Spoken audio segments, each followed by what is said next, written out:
Okay, in this lesson, we're going to be looking at angle relationships, and we're going to be looking at the angles that are formed when you have a transversal cut through a set of parallel lines. So you can see from the picture that when you have a set of parallel lines, like these lines here, and a transversal cuts through them, that's the other line cutting through the parallel lines, it creates a bunch of angles. 8 angles to be exact. You can see they're all numbered there. 1, 2, 3, 4, 5, 6, 7, 8. There are relationships between these angles, and you're going to kind of see that there's a pattern between these angles.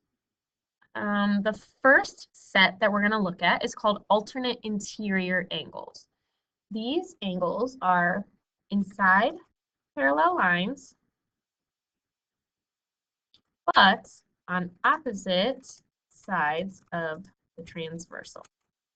And I'll show you what I mean by that in a second. If the lines are parallel, these angles are congruent. Okay, so let me show you what I mean by that. So if I'm going to look at my picture here, and I'm looking inside the parallel line. So the angles that are inside the parallel lines, here's the parallel lines. The angles inside of there are 3, 4, 5, and 6. So if I am looking for the alternate interior angles, I would be looking at 3.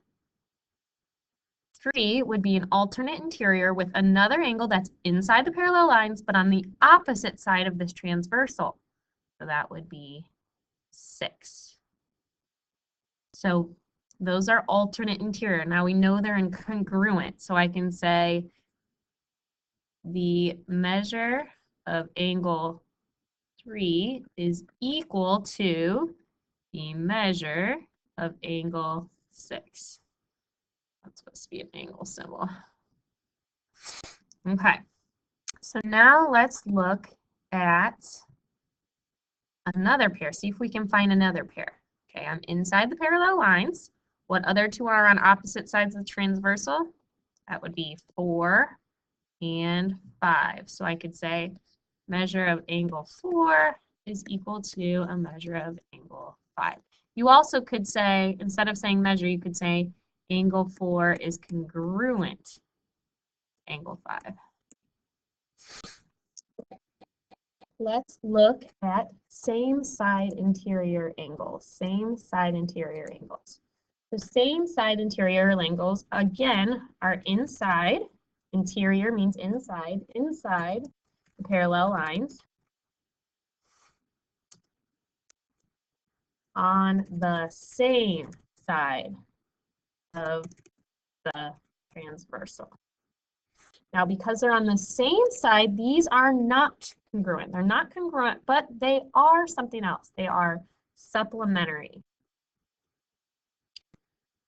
And hopefully you remember from our lesson on supplementary. Supplementary means they add to 180 degrees. 180 degrees. Okay, so again, I'm inside the parallel lines. Inside the parallel lines here.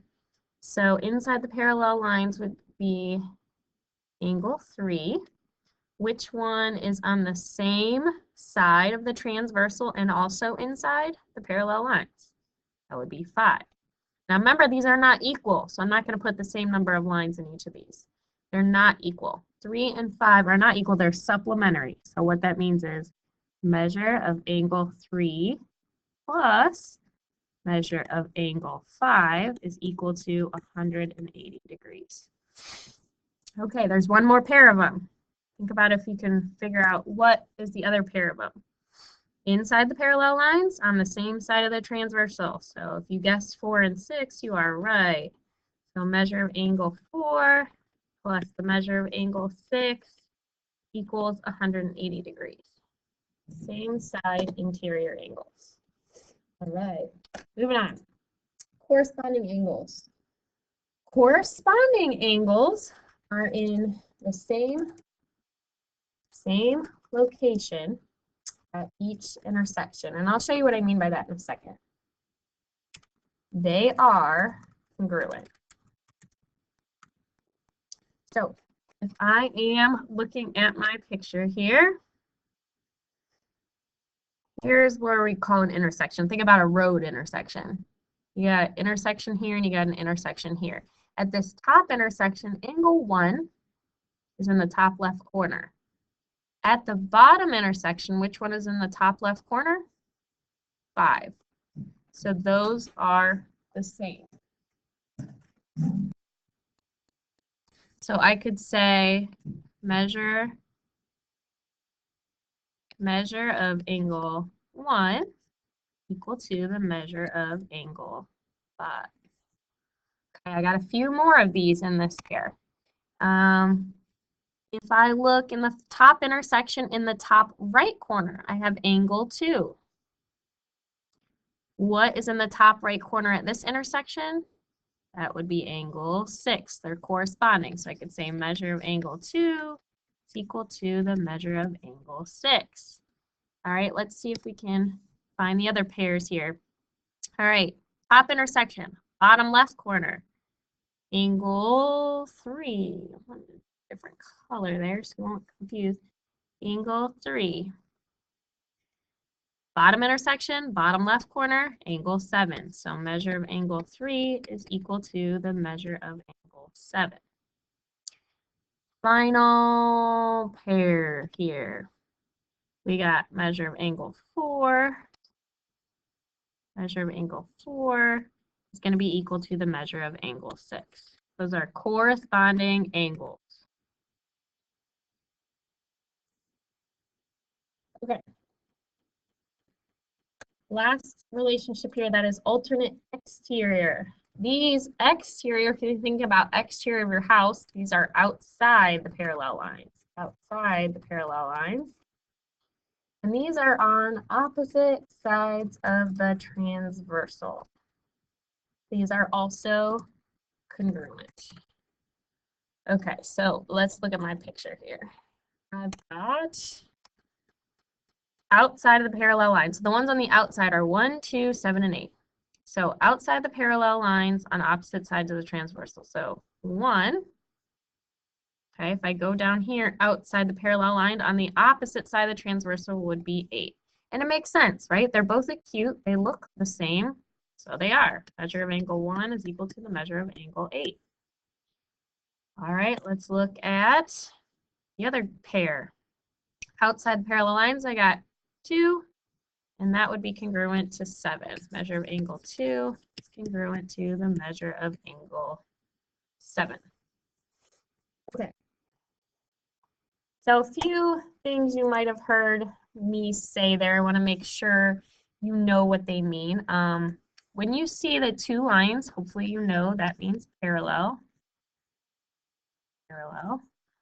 When you see it like that, that means perpendicular. So it makes a right angle. Perpendicular. Okay, I've said this a few times. If you see the M in the little angle, that means measure of angle. And if you see this symbol, that means congruent.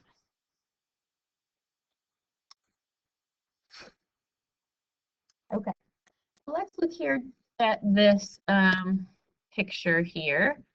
And what you're going to do is draw a transversal through it. So if I were to draw a transversal through it, it doesn't really matter how you draw it. Here's your parallel lines. You got M and N, they're parallel. Let's say I draw it like that. Okay, I'm going to label these A, B, C, D, E, F, G, H. All right, my alternate interior. What do you think are the alternate interior? That would be C and F, or I could say C equals F, and then D equals E. Corresponding, same location, same side. That would be A and E. That would be C and G, E and F, and D and H. Alternate exterior, outside the parallel lines. That would be A and H, and B and G. And then same side interior, these are the only ones where you can't say equals. These would be the ones that equal 180. So same side interior here. So we'd have C plus E equal to 180. E plus F equals 180. I want to show you what it looks like when you have numbers in there. So if I were to change this and put some numbers in there. So let's say this one is 100. You should be able to get every single other angle just by looking at these relationships. So if I know that the corresponding angles are all 100, so this one corresponds to this one down here, then that's going to be 100. I know alternate exterior, if that one's 100, this one down here is going to be 100. I know that same side interior add up to 180. So if this one's 100, this one would have to add to 180 to get, so what do you add 100 to? 80. Okay, alternate interior, if that's 80, this is 80. That's 100, this is 100. And now finally, these last two here, well, I've got this one corresponds to this one down here, that would be 80. And this one corresponds to this one down here, 80. What you're going to see is a pattern. It's always going to be two numbers throughout the whole entire thing. So 80, 100, 80, 100. I could do it again with different numbers. I could say this is 110. Okay, so it would be 110 plus what gives you 180? That would be 70. So it's going to do 110, 70, 70, 110, 110, 70, 70, 110. You'll see a pattern there. You're always going to have the same two numbers. Okay, let's look at some examples here. This first one. So first of all, let's think about what the relationship is there. We've got an angle up here in the top left, an angle down here in the top left. What that's called is corresponding. Corresponding. So if you needed to flip back to your notes, what do we know about corresponding? They are equal. So you're going to write an equation. So 12x plus 3 equals 11x plus 9. Hopefully you're getting pretty good at solving these equations. You can't have variables on both sides, so minus 11x. So I'd have x equals, or x plus 3 equals 9. Last step, subtract 3, and that would give me x equals 6. Really, that's just x, not measure of angle x. X equals 6. If I wanted to figure out what the angles were, I would actually plug in that x. Here, how are these angles related? You got one over here and one all the way over here. These ones, here's the parallel lines in here. These are outside the parallel lines, so exterior, and they are on opposite sides, so alternate exterior. Okay, what do we know about alternate exterior? They are equal. So x plus 16 is equal to 70. That is just a one-step equation. 70 minus 16 equals 54 degrees. Okay, these two. They are on the same side of the transversal, and they are both interior angles. Same side of the transversal, and they are both interior. So what, whoops, that's not letting me erase, there we go. So what is that called? Same side of the transversal, both interior. So that would be same side interior angles. Now, would I just set them equal to each other? Are they equal? Look at them. One is obtuse, it's big. One is acute, small. They're not equal. What we know about them is they equal 180. So 2x plus 128. So when I add them together, they should equal 180. So solve it. Subtract 128. Oops. So you'd have 2x equals 180 minus 128, which is 52. Last step, divide by 2, should have 26. 26 degrees. Okay, down to the bottom. now a little bit more confusing. We've got two variables in most of these. So you might know something about these two. These two are vertical angles, and they equal each other. So 4x equals y.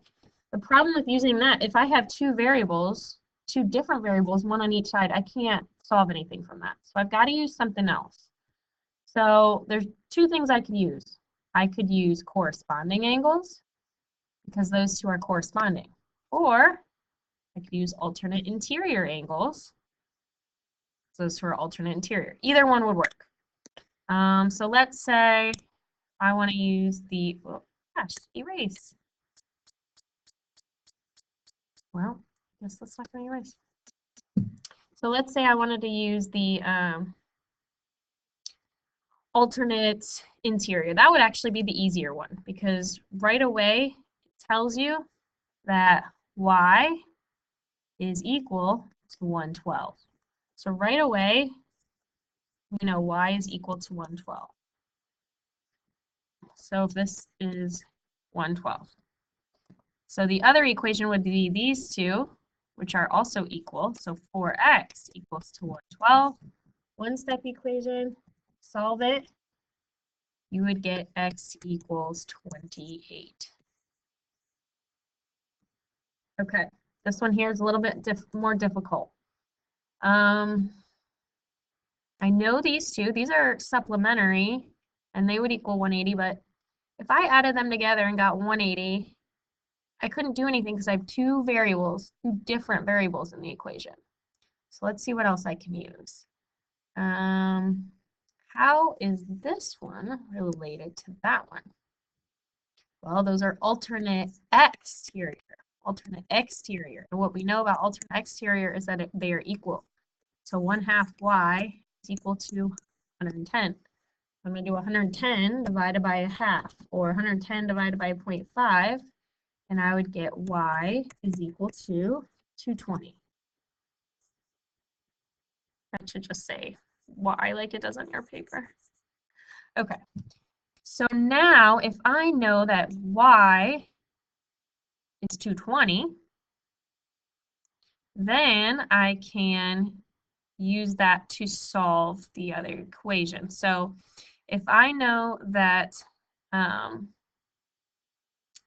this is 110, then I can solve this equation because these two are supplementary. So 4x plus 20 plus 110 equal to 180. So simplify and solve. So put the 20 and the 110 together. So 20 plus 110 would give me 130. So 4x plus 130 equals 180. Now you have your two steps. So subtract 130. You'd have 50 equals 4x. Last step, divide by 4. 50 divided by 4 would give me 12.5. Okay, very last one here. Now I have these two, they're alternate interior.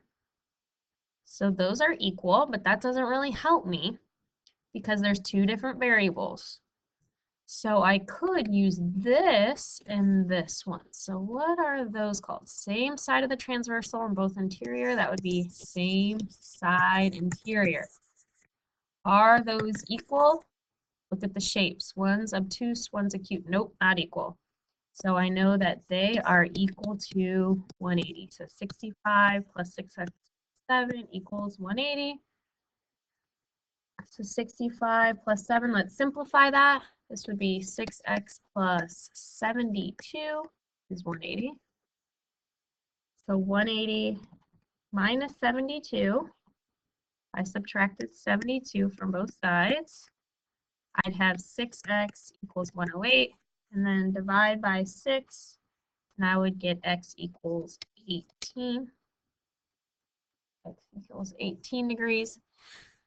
So now, so if that equals 18, I could figure out that actual angle, right? Because I could plug in 18. So 6 times 18 plus 7. 6 times 18 plus 7. So this whole angle, this obtuse angle over here, is actually 6 times 18 plus 7, which gives me 115. Okay, so we know that 115, that one, is alternate interior with the one with the y in it. So I know they are equal. So y plus 9 equals 115. So my one step would just be to subtract 9. So 115 minus 9 would be 106.